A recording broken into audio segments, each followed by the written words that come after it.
Hi everybody, I'm recording this on Sunday, though it will probably not go up until a little later in the week. Today I just kind of wanted to share some personal gaming memory stories because, well, I've been doing a lot of movie stuff the last few months. I'm trying to get back into gaming, and I really want to start by just sort of talking about memories that I have with games and what some of my first gaming memories were. So the very first game I ever saw being played on a television, like the one right behind me, was Donkey Kong Country for the Super Nintendo. I was a young kid at the time. I couldn't have been older than 4 or 5. Now keep in mind, I really didn't know anything about these games back when I first saw them. So periodically, me and my siblings would go over to the houses of some of our best friends at the time. They used to live right across the street from us almost, and we'd often go and just, mess around with them, have fun, and of course they had borrowed a Super Nintendo from their cousins for, I think it was over the summertime, or maybe it was around Christmas time, I can't quite be sure.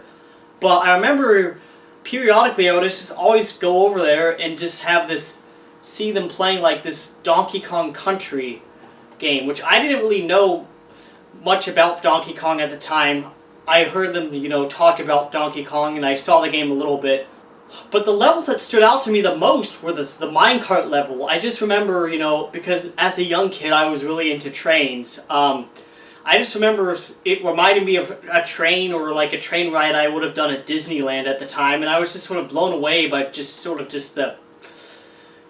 I don't know, there was just something about it that just had a visceral sort of connection with me as a young kid. And I don't even remember like all the little details. It's a memory that's much larger to me than even the game itself, which I do really like still to this day, despite, the fact that it very much is nostalgia, but it's nostalgia that without it, I wouldn't, it planted the seeds to who I am as a gamer. So that's the level that I really remembered from Donkey Kong Country. Now the other game that I used to see them play a lot was Super Mario World. Now, the little bit I remember from that is the Yoshi segments, running around on Yoshi and seeing Yoshi sort of periodically pop in and out on certain levels. Now, I don't remember if I ever actually played the games that much myself. I was more into watching people play the games back then than I was actually playing them. I think I played it a little bit, and I probably wasn't all that good. A little bit of Donkey Kong, I think. I might have played as like Diddy, as like Sec Player 2, something along those lines.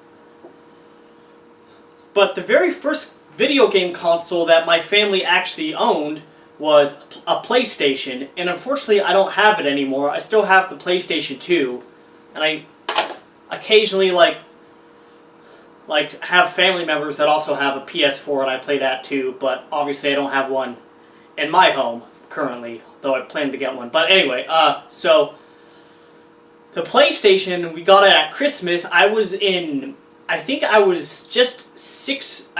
7 years old at the time, I must have been, and we all got, because my siblings, we all got one game. The game I got was a game called Q-Bert, which I didn't really get any of the games at the time, and honestly, when we first got it, I honestly couldn't have cared much about the PlayStation, but there was one game on the PlayStation that I really got into eventually, and that was Crash Bandicoot Warped, which is sort of topical now that they are sort of remastering the original Crash Bandicoot games, and I really want to play them now. But I just remember I played that game to death. Like, it was one of the only games that I had that I really enjoyed at the time, and that was I never actually beat the game. I never even beat the final boss, but I just remember just having a blast just playing the levels, and even replaying a lot of the levels over and over again. Like, some of the ones that especially stuck out to me were like the level where you play as Crash's sister and you have to ride a tiger or ride a motorboat or something like that. And then I really liked the Egyptian themed levels. I thought those were really cool. The other game on the PlayStation that I enjoyed a fair amount, actually, surprisingly, was the 3D Pac-Man game, Pac-Man World. Sure, it probably was a fairly lackluster game compared to games like Super Mario 64 or even a lot of other games on the PlayStation. But I enjoyed it at the time.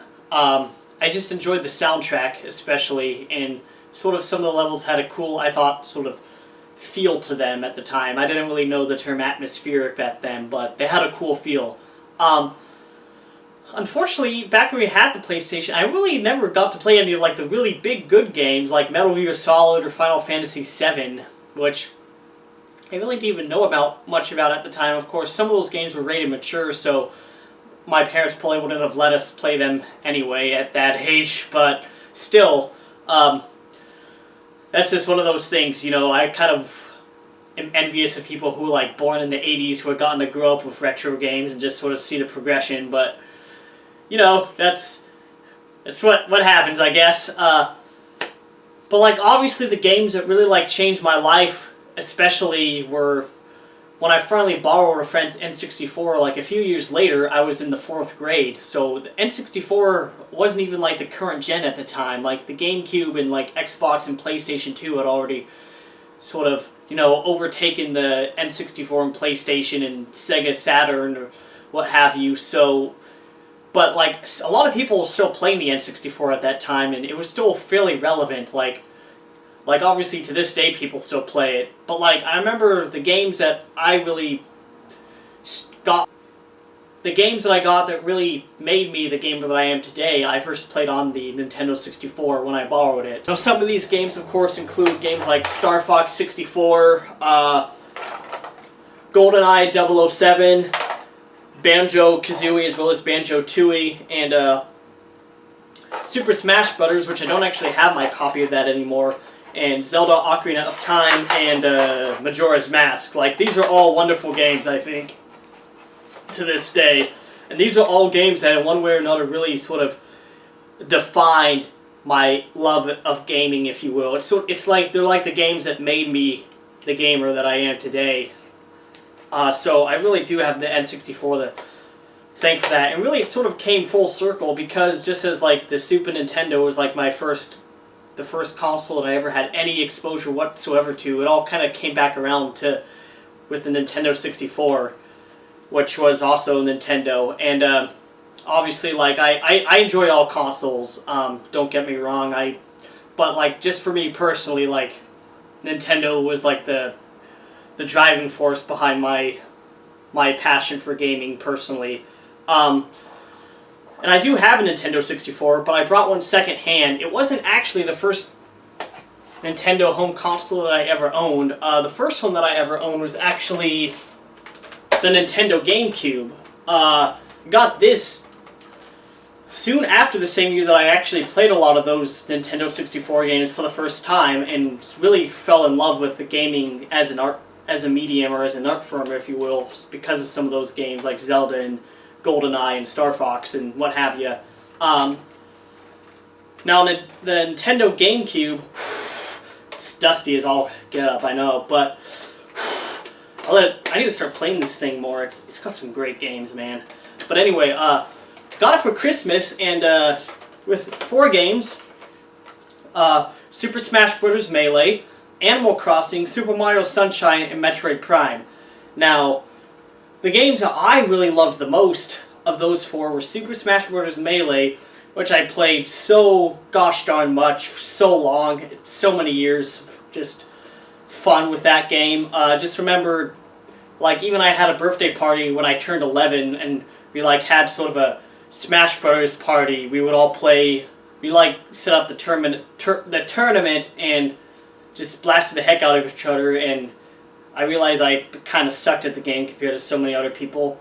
I learned a few tips and tricks, but like, yeah, Smash Bros. Melee, just such good times. Can definitely see why people still play it even to this day. But like the game, my GameCube game really, like the one that I really sort of, or I guess I should say the GameCube games that I just remember having the most fun with were Smash Bros. Melee and a select few other games. The games that the exclusive GameCube games that I really stand out to me as being some of my favorites were, of course, Metroid Prime and The Wind Waker. Now, Metroid Prime was actually my very first Metroid game. I played, it was the first, like, I want to say really challenging game that I played at the time, I guess. It was, at the time I played it and eventually beat it, it was the most challenging game. And it actually took me several years to beat this game. I sort of, played it off and on, a little bit casually, and oftentimes put it down. And I think I actually restarted the game on multiple points because, I would get frustrated and thought maybe if I restarted the game from the beginning and sort of got my bearings again, it would work out and I'd sort of know what I was doing this time around. But eventually, it wasn't actually until, until after, Metroid Prime 2 had already come out, and I do have that game as well, but I don't like it as much as this game.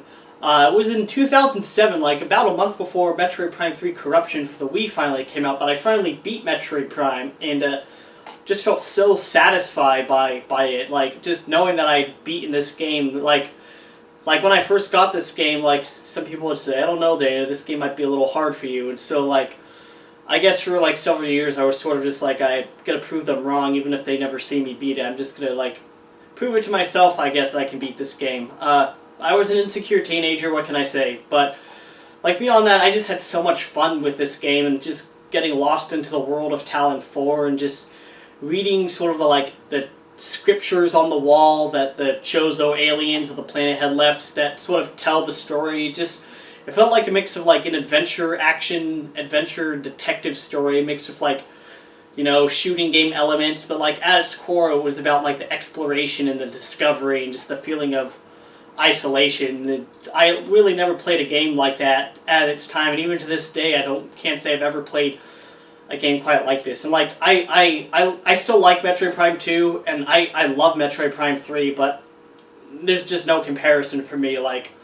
This is the definitive Prime Metroid. The first game I still think is hands down the best game in the series. Of course, the Wii version is, I think, even better. That's why I'm really excited, but also hoping that Metroid Prime 4 manages to. I'm gonna be open-minded to hope that it can maybe be just as good as this game, but we'll see. But that's just sort of my gaming memories there. The last one I'm gonna talk about is the Wind Waker for the GameCube. The Wind Waker, at the time, I was used to Ocarina of Time and Majora's Mask, so pretty much everyone else, I first took a look at the Wind Waker and was just what the heck is that? It looks like a Disney cartoon, man! That ain't Zelda at all! And of course, I finally played the game and absolutely fell in love with it. Just loved the visual style, loved the gameplay, the controls, the flippin' combat system was just...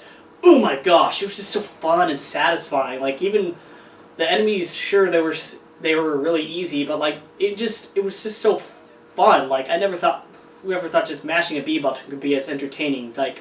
Just Link's sort of acrobatic moves, just his stylistic takedowns were just great. And even the sailing portions, I also enjoyed, although like most people, I did not enjoy the Triforce quest. But yeah, I loved the emphasis on story and character development, which was a marked improvement over the previous 3D Zelda games. Maybe with the exception of Majora's Mask at the time. I just loved the emphasis on sort of the characters' development and just sort of the epic feeling of the scope of the story, which was more brought out by just the fact that the game was absolutely humongous at the time I played it. I don't think I had ever played a video game this large at the time, and just the thrill of just exploring the open seas and finding all these islands and just getting lost in the game. And yeah, just loved Wind Waker. And I'm ashamed to say there were times throughout most of middle school, because again, I was a very insecure teenager. There were times when I wouldn't even publicly admit that I liked Wind Waker because I thought it was not cool to like Wind Waker, and most people still made fun of it. Most of them, liked the old Zelda games, the N64 ones. Of course, funnily enough, most of them didn't even know that there were Zelda games before the N64 Zeldas, and to this day there are still people that don't know that, I guess. Of course, I still love the Wind Waker. I always did, and I always will. So those are just some of my gaming memories, mainly focused on my early childhood through my mid-teenage years. by the time the Wii came out, I was sort of, you know, that's sort of like a different phase, and I'll sort of talk about that up to like my early college years, maybe in a later video. But just so you know who I am as a gamer, that is sort of my all-encompassing, sort of the big key moments of my gaming life. So yeah, tell me, what was your first video game console? What was the first video game you ever played? And what games really, you know, what games do you have the fondest memories of? And yeah, tell me what you think in the comments below, and subscribe to my channel for more videos like this. See y'all next time.